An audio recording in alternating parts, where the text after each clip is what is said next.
I'm Eric Barnes with the Daily Memphian, and welcome to this edition of the Extra Podcast. Today, we're talking again about the ongoing impact of the coronavirus, particularly on the arts community in Memphis. And to that end, we're joined by Elizabeth Rouse, President and CEO of ArtsMemphis. Thanks for joining me. Thank you so much for having me, Eric. We did a show last week with Elizabeth Kawine of Music Export Memphis, talking specifically about musicians. And I know you all have worked with them on some financial relief for musicians. It's a pointless game to figure out who's hardest hit by the pandemic and what businesses are. But I got to think that artists in some ways are some of the worst hit. I mean, they are in just because there are so few options, not just for musicians, but for many types of arts organizations, which depend on the interaction. That's for, theater and dance and music. And that's the nature of art, is this interaction, not just on a screen, but in person. What are you hearing and seeing from all the arts organizations that you work with? Yeah, so absolutely. I mean, mid-March 15th, I would say, was sort of the moment where immediately gigs, shows, all kinds of things were canceled overnight. And we did an initial impact survey to really understand, both for arts organizations in Shelby County, but also for individuals, sort of what the income loss in the month of March might be. And it was clear immediately that overnight, hundreds and hundreds and hundreds of artists in our community had lost work. And of course, at that point, the thinking was, well, hopefully, end of spring, summertime, things will get back up and going. But here we are, mid-August, and things have just gotten worse. And I think for ArtsMemphis, but also for individuals and art supporters in our city, it was a quick and scary, but also amazing reminder of how many people in our city make a living every day, gig after gig, art show after art show. And so we did one of the first actions ArtsMemphis took was in partnership with Music Export Memphis, starting this artist emergency fund. And together we've supported more than 400 Shelby County artists through the month of June, and we're working on some future relief funding for individuals. But the first thing that really got me, one of the first applications we read said, I'm going to use this money to pay my rent and to buy some medical things that I need in the month of April. And it just hit me that, oh my gosh, this is just, the immediate impact was huge. And, so many artists are effectively self-employed. They don't get unemployment insurance in the normal sense that other people who maybe, unfortunately been laid off from their job at a retail organization. I mean, I'm not taking away from that, but there were some different rules, and I don't mean to turn you into a policy wonk here, but there were some different rules in the original unemployment extended benefits, which have run out. Were more artists than able to get money through that than might have otherwise? Yes, absolutely. And that was a good thing, that a number of artists were able to take advantage of that, which of course just ended at the end of July. And so we're hopeful there may be some future support through unemployment. But fortunately, artists did qualify. The trick was helping people who weren't used to navigating that kind of government process, figure out how to do that. And also a lot of the work of these artists is, more gig to gig, not necessarily something that's documented and can be fairly compared to the year prior. And so it's tricky. It's very complicated. Yeah, and people may, if they listen, a lot of time that they expanded the rules of unemployment insurance, and people would talk about sort of Uber drivers and Lyft drivers and the sort of gig economy, which wasn't around really in 2009 when the last time we had a massive recession. But the artists, I hadn't thought about that until, again, Elizabeth Kawine and I were speaking, that's a gig worker. I mean, and has been for, 500 years. It's a gig worker. So. And more than half of the artists who applied to this emergency fund were musicians. I mean, we saw very quickly that, and confirmed what we already knew, that Memphis is a music town. Of the artists that were, so Music Export Memphis really managed the musician applications, and ArtsMemphis managed all other genres. And of the artists we supported, most were visual artists, a pretty high percentage. And of course, that's really hard to measure as well, because you don't know how many paintings you're going to sell at the Cooper Young Festival or the River Arts Fest. And so anyway, it's complicated, but certainly a huge impact among so many individuals in Memphis. Well, you just mentioned it, and I hadn't thought through. I certainly felt just on a personal level, missing things like festivals and outdoor gatherings and, gosh, all those things. I hadn't thought about the economics of that from the point of view of a painter or a sculptor. I mean, that is their storefront, and that is potentially a big chunk of income for a month or a quarter or half a year. Mm-hmm, mm-hmm. And most festivals through the end of the year have been, all large events obviously have been canceled, most festivals. And there are some groups like River Arts Festival, for instance, that are working to offer some virtual way for people to sell their work and for there to be some energy during that time at the end of October. But there are a lot of unknowns with that as well, just because we've never done it before. But we're learning, and people are being creative. Yeah, yeah. You also were able to get ArtsMemphis, what was it, $450,000 in local national funding. Talk about the National Endowment of the Arts grant. Sure. So the National Endowment for the Arts was the vehicle for the CARES Act to support the arts sector, and the National Endowment for the Arts provided some funding to state organizations like the Tennessee Arts Commission, regional organizations like South Arts that have, luckily, some of those dollars have trickled to Shelby County, but also organizations could apply directly to the NEA, which we did. Luckily, we had a history of sub-granting through the NEA, so we were actually one of only 9 organizations across the country that got these $250,000 grants. $200,000 was intended and is this week being re-granted to Shelby County arts organizations, and then $50,000 was meant to help ArtsMemphis continue our operations. But this NEA funding, the number one goal was to distribute funds efficiently and to help save jobs. And so we this week are distributing that full $200,000, which we hope will help dancers and musicians stay employed right now. Will it be 2 individual artists versus arts organizations? No, it's actually 2 arts organizations.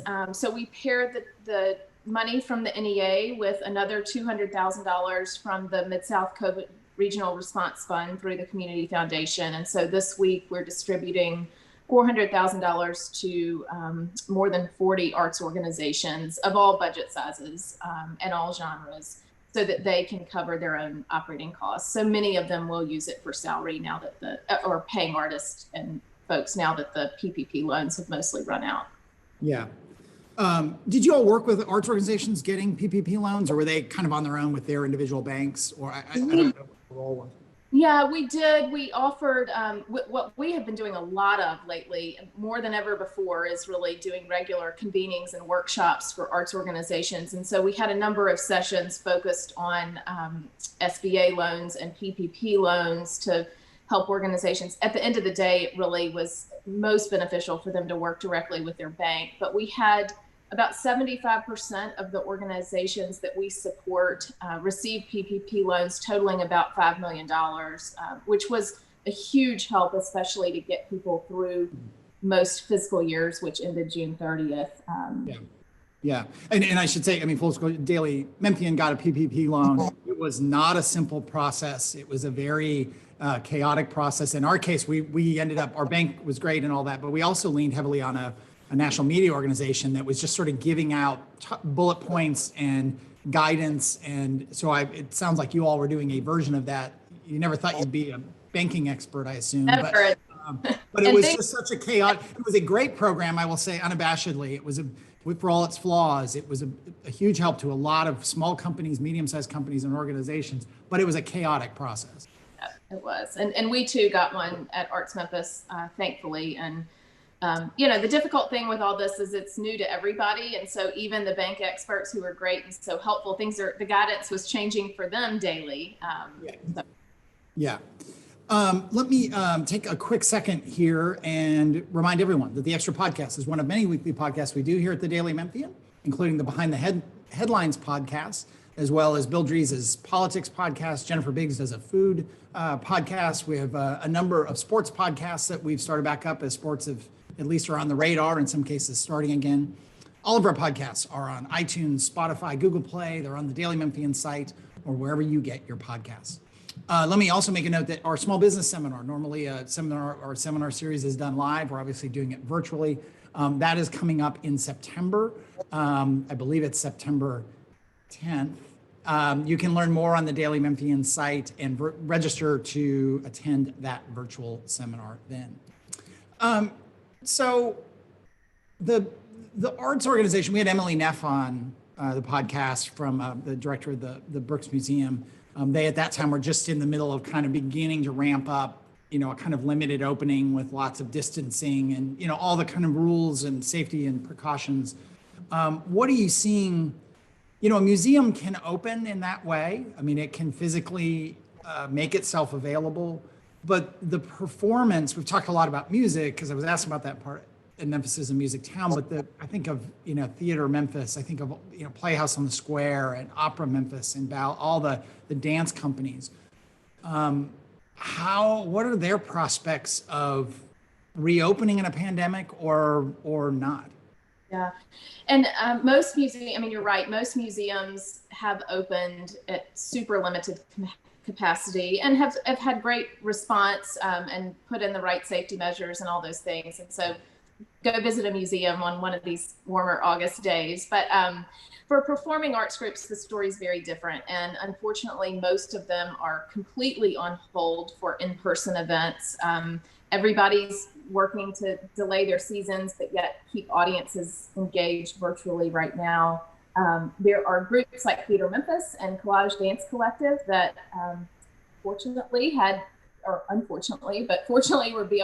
were able to continue on with their construction projects. So when Theater Memphis does reopen, it'll have a brand new lobby and so many amazing upgrades. And if you haven't driven on Sam Cooper lately and seen the progress of Collage Dance Collective, it's amazing. But these groups are mostly on hold. Many of them have managed to, like the Memphis Symphony, some ballet organizations have managed to keep their artist contracts in place. And so they're trying to be really creative and come up with new programming. One of the greatest things this summer has been the opening of the new GPAC Grove, and they've had great success and are able to have people out on the lawn, but keep them socially distanced. And so one of the challenges, even with outdoor venues though, is not so much the audience, because there are ways to control where people are seated or standing, but it's really the stage. And singers are super spreaders, you get actors on stage. That is all very complicated. And so groups are having to be creative in how they think about smaller in-person programs. Two that immediately pivoted and have done an amazing job, although there are many examples, but two that quickly changed their programming were Opera Memphis, who of course started doing they did 30 days of virtual opera, but right now they're popping up in neighborhoods and at birthday parties and all kinds of things with their opera singers in a trailer. And it's so much fun to sit out in your driveway and the opera down the street. And then Indie Memphis has been doing a lot of work virtually, offering their members access to regular weekly programming, but I'm not sure they've made a final decision on their fall festival, but they quickly said, we're prepared to have this festival, whether in person or virtually. So groups have been amazingly creative in how they've worked to continue offering programming. And you all, I think we talked a little bit before the show, you all are trying to help people brainstorm. And are you providing technical expertise with it? We can all say it's real simple just to hook a Zoom up and get it going, but it's not necessarily. And it's not, certainly if you're trying to have performance quality sound and performance quality video, it's all well and good for you and I just to chat over Zoom, but people don't necessarily want to listen to music that way. So how is that working? We are mostly every week convening groups, whether it be performing arts groups or groups serving youth, that sort of thing, and really just providing a platform for organizations to talk with one another about how they're managing through this. We did have some funding that we were able to redirect for technology. And so I hope that that's helped some organizations, but really right now they're learning from one another and from their national networks, on best practices and that sort of thing. But one of the things specifically right now that we're focused on with a lot of organizations who typically offer in-school programs and youth programs, we are convening these groups, and together they are basically creating a menu of options for Shelby County Schools teachers to choose from to have virtual arts experiences as part of their virtual curriculum. So there's a lot of, just bringing people together to figure it out. One of my favorite things in early call, we had somebody said they needed plexiglass, and somebody else said, well, I have loads and loads stored in some, basement somewhere. And so there's been a lot of, sharing things, sharing ideas, and learning from each other. And that's the one thing that I feel is going to get us through this. I mean, we are lucky in Memphis to have a very collaborative arts sector. Yeah. Everybody who comes on, by the way, Ned Canty, you mentioned ArtsMemphis. Ned has been on the show before, and other arts organizations, because pre-corona, we were trying to do the show more sort of broadly arts and culture, and we're slowly getting back to that. We've taken some, left turns on given the economy and given the pandemic. But everyone says that Memphis is a market where people collaborate so much, and people who've worked in maybe directors of some of these organizations who've worked in other cities that should go unnamed say it is not like that where I came from. And again and again and again they say that people here share ideas, people here want to have sort of a dance and art and music thing that encompasses lots of different artists from lots of different organizations. Why do you think Memphis is different that way? What makes it such a collaborative place? Because again, most of these people will say if they've worked in other cities, it isn't always like that. It's usually not like that. Yeah. Well, I think and this is the nature of the arts sector, but you can't have a ballet without music, and you can't have that performance without some visual artist involved to create the materials and that sort of thing. So these groups were already working together in a lot of ways, but many of these organizations have small, very tight budgets, very limited reserves. And so right now there's really no choice but to come together to figure out how to survive and to thrive. And I think, people are willing to share all the time. And yeah. Basically, I think there is this Memphis mentality of, we're all here to make our city a better place to live. And we're going to work together to make sure that the arts are a huge part of that. And so there is this Memphis sort of, soulful kind of organic spirit that happens in bringing people together. I don't mean to be negative when I say this. I meant to be honest. I mean, do you worry that some, and we don't have to name names, I mean, we're not doing an expose here, but do you worry that some of these organizations won't make it? I do. Every day I'm concerned about that. And one thing we're trying to do is begin to help people think longer term. I mean, it used to be long term was years. Right now, long term for us is actually like 6 to 9 months.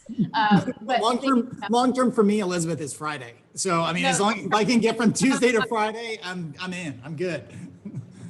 But so we're trying to help, groups that, we know a lot about groups' financial situation and trying to bring people together to figure out how we might navigate this. For some organizations, it may be just going on complete pause for a long period of time. And for others, it may mean closing. But I do think that we have an opportunity. And I think on the other side of all this, whatever that may be, we will see, I hope, some mergers, some shared services, things like that actually long-term will help strengthen our arts sector. So we'll see. But organizations are in really tough places. They're trying to be creative. They're trying to kind of keep things on hold. But when your core business is gathering hundreds of people to experience the arts, that may not happen for a really long time. And in the middle of a recession of great depth and some duration, I mean, that we just don't know. And so many of these organizations, if it's not sort of the selling of art or the gate or the tickets, it's very much donations, that are supporting the operation, the capital campaigns, and so on. You talked about this some. I mean, the ways. I mean, I think every industry, everybody, every person, is realizing or has realized that we don't necessarily go back to the way things were. We've learned things. We've experienced things that are better. People talk about maybe more work from home because people have found that they don't like to commute, and there's some advantages to some of that. Other stuff, you've mentioned a few things, but other examples for you of what the arts community of Memphis looks like post-pandemic, but with that experience kind of ingrained in all of our realities. Yeah. Well, I think everybody wants to get back to some sort of in-person experience because it's experiencing the arts with other people that makes it what it is. I heard an analogy recently on an Americans for the Arts webinar, and I'm not sure who to attribute this to, but I'm attributing it to that webinar that they said, in the sports world, every single sporting event pre-COVID there was a component that was meant to be in person, and then there was the broadcast component. And for the arts sector, when you talk about the performing arts organizations were always, most 90 to 100% focused on that in-person experience. And so I think one of the things that will come out of this is that, we're never going to let go of the virtual offerings that have been created during this time, and that's going to only be improved upon. And so I think in some ways that's exciting. It's forced us as a sector to jump into a world we probably could have already been in. But I think in-person events, while huge events may be longer term to get back to, there's something amazing about, I happened to go to an opera performance in a friend's driveway a few weeks ago, and you just realize what you've been missing, that it's just different, being out and experiencing this sort of things with friends and with Memphians. Last thing, you touched on this, a big part of what, a big mission for, I think, most of the arts organizations in town is the schools, whether it's doing programs, theater, Shakespeare, I know for a long time, maybe they still were doing, Tennessee Shakespeare Company, really, really extensive programming in the schools, obviously a huge number of school children coming into the museums. That's a huge loss for these kids, for these families. You talked about some of the virtual programming that's trying to supplement those gaps. Is that, I don't want to say is that enough, because I think we all agree in person is part of it, but is there enough out there to keep kids occupied in a time when they want to be occupied? Right. Well, it is such a huge piece of what these arts organizations in Memphis do. And it's been amazing to watch, I think of groups like Angel Street, whose work was mostly in several community centers, or Carpenter Art Garden in the center of Binghamton. Yes, they're an arts organization, but more than that, they are providing a steady place for kids to go every day after school. And so they obviously have not been having in-person activities, but they have changed and really become more of a group that's, they're staying connected with their kids and trying to keep up with their families and make sure that they have what they need. And so it's been interesting to see the number of arts organizations that, while art is still a part of what they're doing, they've really become, I don't want to say a social service organization, but they have been checking on their families and students, because they care about them and want to make sure that they're surviving these times okay. And really the art has been the thing that they've looked forward to. Angel Street was telling me that they've had just great participation through their, I believe it's a YouTube platform, and that it's the things the kids look forward to every day. So no, these virtual experiences are not the same, but I think the importance of the arts being part of everyday lives of students in our city is continuing it best it can and will always be super critical, and a super critical part of the work that Memphis arts organizations do every day. All right. Well, thank you. We'll leave it there. We are out of time. Thanks, Elizabeth, for joining me. And thank you all for listening. Be sure to subscribe to the Daily Memphian on the site for unlimited articles. You can follow me on Twitter at Eric Barnes2, or check us out at Daily Memphian. Again, subscribe to this weekly podcast and our other Daily Memphian podcasts on iTunes, Spotify, Google Play, or wherever you get your podcasts. Thanks.